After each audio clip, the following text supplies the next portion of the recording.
The feed, oh, that's fantastic. So this guy is playing is, just jump over there and we have a rocket launcher. Oh, you just dived right into that. So this section is like an awesome bit of the game where you have to sort of fight these little plastic army men and jump through. And we have loads of new features like lives, and we have danger, and we have bombs. This level could have been built by a user as well. So I can talk about the online. We've managed to hook this PS3 up to the beta environment right now, so we can show you some levels. So there's loads of stuff in this game, and I'm really excited to show it to you today. Okay, so right now we have like little rockets coming at us that we're trying to not get hit by. Not get hit by, exactly. So this is just a little example of gameplay where someone's built a mechanism that fires off these like little sections, and Mark's doing a good job of playing through. And basically each of the levels we give you, you get rewarded by elements to build your own. Grab on tight. This is almost like a James Bond style, this section. It's like going down like a little ice like globe ice here, globe, and all this stuff. Oh, look, there's a little army man. Yeah, exactly. So, got squashed. So that's just play. But I'll tell you what. Let's go back to the pod, and I can show you some of the cool new like online features which are in the game. Maybe what I'll talk about first is the way you can take photos. So obviously you can customize your character, and anytime you're in any level, you can just open up your stickers page, which you may have seen before, and frame. So if you goes all the way over to the right, there's a little tool we have called the photo camera. Keep going, that's the one. There we go, my photo booth photos. No, he's missed it. Up top, no, you were there. There you go, that's the one. And so basically you can frame any photo, anytime. And if you've ever used like a social networking site, we actually track which PSN IDs are in the photo. You hit square onto it, you can use it as a sticker, you can upload it. And basically it's pretty powerful because we geotag it. So it's like if you were playing an awesome level and you capture that moment, you can then use that as a hook. And people can have feeds on their website, so we're going to be able to push out this stuff, allow people to, in the community, to sort of have a feed of people who've played my level, cool costumes they've made. It's just a really nice way to like link everyone together. So you can see it's going onto the Me page. If you go up to like My Pictures and hit X, you can see pictures with you in it, or by you. By you, exactly. He hasn't actually uploaded it yet, so this is a new account. This is the GameSpot account, so he hasn't got many pictures yet, but you get the idea, and we just link it all together in a really simple way. So you guys have basically taken social networking and taken it to a completely new level and turned it into a game. Absolutely, and it's that share factor, right? So like some people think sharing is going to be this big intimidating level making process, but actually we do world rankings for play, create, and share. So every player will be ranked as the best player or the best creator or the best sharer. So depending on what your kind of vibe is, these are actually live user-made. Island Hop's quite cool. There's all these different user-made levels, and I literally have. Can we just hop in one? Yeah. Maybe one of the music machines is cool, like over in the big cluster in Europe. Like, so this guy Jim, he's one of the guys who's been working on the beta. That's cool. Just launch in, and he's obsessed by building with the physical tools sequences. Like he's a bit of a drummer, I think. I don't know, like wannabe maybe. But he's created these fantastic levels, which aren't levels in the usual sense. What we have right here, for those of you who are into Create, these little speaker objects, you can assign them and like stick them onto any object. So what he realized was, if you lay out these little blocks, if you run over to the right, you'll find this machine that he built that's actually a music sequencer. So jump on that little car. You can also make vehicles, obviously. This is all user-made. It's using the beta. Oh, come on, get some rhythm, man. Not bad. That's crazy. There you go. So that was one of the like. Oh, and there's a picture of that's him over the there, picture of the guy creating it. So this game is just going to be so open-ended, and as soon as it goes out there, get run over by your car. Exactly. So there's a bunch of stuff, and if you just want to pop into any old level, we can keep going. The lobby, but what's awesome is it's customized to you. So obviously we stuck down those stickers there, and we actually do matchmaking, so you can invite people into your pod, and that's effectively forms the lobby. So you can, if you go to the planet on the left, the info planet we call it, go to My Friends. You can see who's online. Just go back one to the My Friends. That's the one. This account has no friends. Come on, GameSpot, you've got no friends on your PSN account. You need to befriend some people. I feel so neglected right now. So if you had friends on there, you could see who's online. You can invite them in. So the lobby is actually in-game. So we don't have any like scary interface or screens. It's all just here. Once you're in, we have voice chat in game. The little sack boys lip sync. It's really awesome. And then you can basically be in there and you can be emoting. So if someone looks like they're going to choose a bad level, you can just be there going, no, like this. And we send that all over online. So yeah, it's pretty easy to meet up. And if people are playing in a level, we actually highlight so you can search by the busiest levels. And we also have one-click play. So if you want to just launch into any old level, you're not bothered, we'll matchmake you against people. Jump right in. Jump right in, exactly. So now, how many users can you have in a level?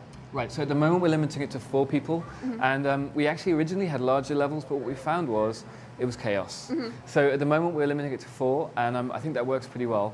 And then you can have 2 people on one PlayStation, and like it doesn't have to be online. You can be playing. You can do local. You can do local, and you can mix it. So you can have like partially local, and then you can have like some guys. So you can have 3 local, and then have your one friend who's in Florida jump in. Right, exactly, and you can jump in any time too. So you can drop in, drop out, mid-game join. It's all like we tried to keep it free flowing. You know, sometimes in a game you're asked to choose single player or multiplayer early on, and that kind of sucked for this kind of game. We really wanted to make it so it's like if you're like playing along and you just mess something up, you could just ring your friend and say, hey, jump into the game. Exactly. So. That's nice. I really like that because there's some games like you said where you have to choose beforehand and then you might get into it and your friend's better at one function than you are. So exactly. You just want And on the create side, like we make it so that you can actually when you create an object.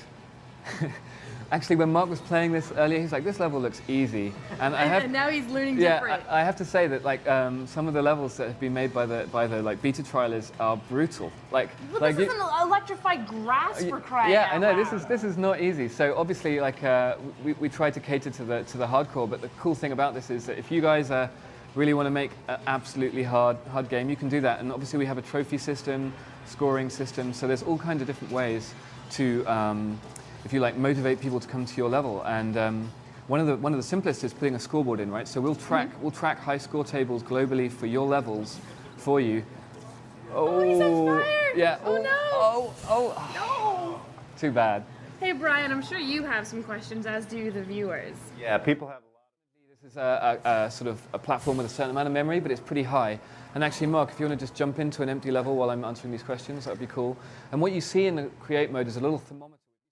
On screen just there being chosen was just the only template he'd won, but we actually give away like a whole bunch. So if you're just a remixer, if you're more of a guy who wants to mix up someone else's level, you can just do that. So different people I think will approach it on different sizes. And in answer to that question, you can see right here on the left the little thermometer, and it's way down low. And like no matter how much stuff you add, you find it cranks up pretty slowly. So there's a lot you can do here. What else do you have over there for us, Brian? London wants to know how will he be able to browse user-created levels? Sure. So that's pretty easy. We have a bunch of search modes and what we call sort orders. But I think the coolest one that I like to do is we have tagging. So every time you play a level, we ask you to choose an adjective that you thought that level was. So maybe you said, oh, it was full of jumps, or it sucked, or it was great. And you just click on the word, and basically we track that. And so as the users kind of play your level more and more, we get a feel for what the community out there thinks of it. And then you can search for particular levels. You can say, show me levels tagged easy, show me levels tagged 4-player fun, like whatever you like. And then the final thing, the kind of pièce de résistance, is you can track your favorite creators or your favorite players. So you know that play, create, share thing I was talking about? Share can just be someone who goes in and plays a bunch of new levels, like the guy who goes out and finds the good content, and he could become known for tagging good levels. And so you like follow that guy. It's like subscribing to him, and you take. It's like being having a personal DJ, but for game levels. Exactly. So I'm really hoping that those kind of mechanisms of community will really help itself by having these little tools we put in the game that help you to find good stuff. Now, there's one question here that I have from Mikhail Gonzalez from Deltona. He wants to know, can the Sackboys fight each other?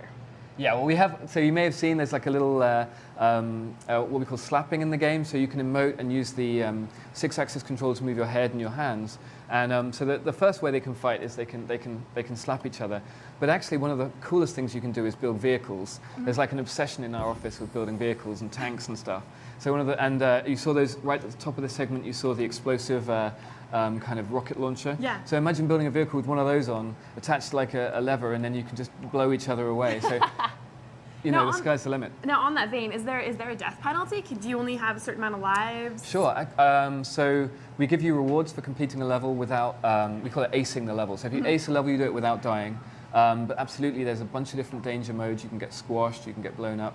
And then each spawn point that you see, so if you go back and watch the video, you'll see those little circular like wooden doors where you respawn. Yeah. And you can set a limit on how many times someone can respawn. So you can make your level as hard, like, I think we calibrate it automatically as well for how many people are playing your level.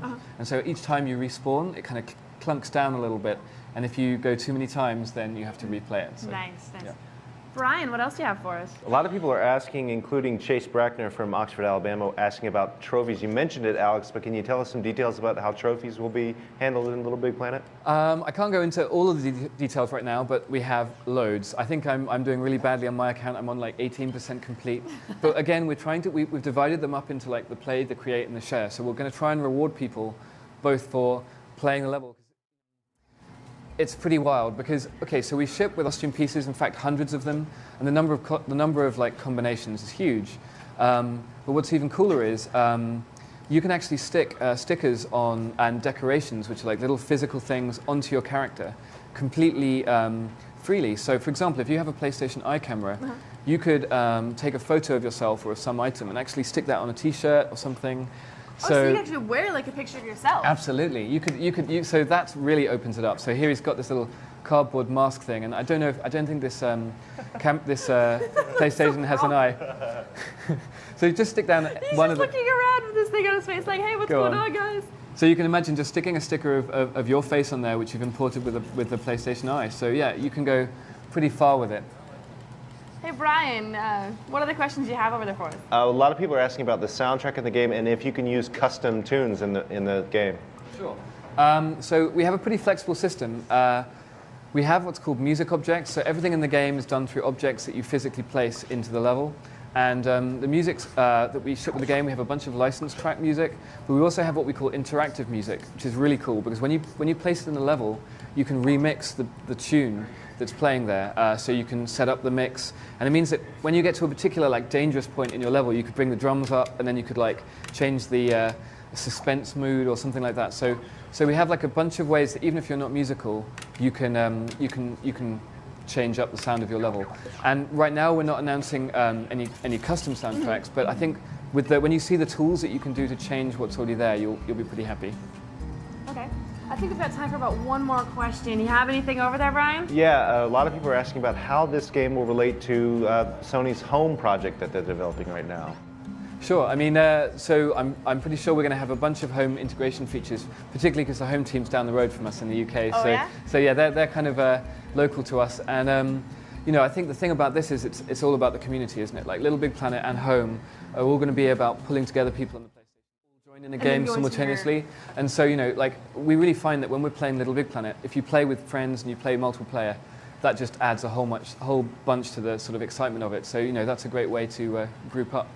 I have a feeling as soon as this game comes out, my friends list is going to be maxed out. Awesome.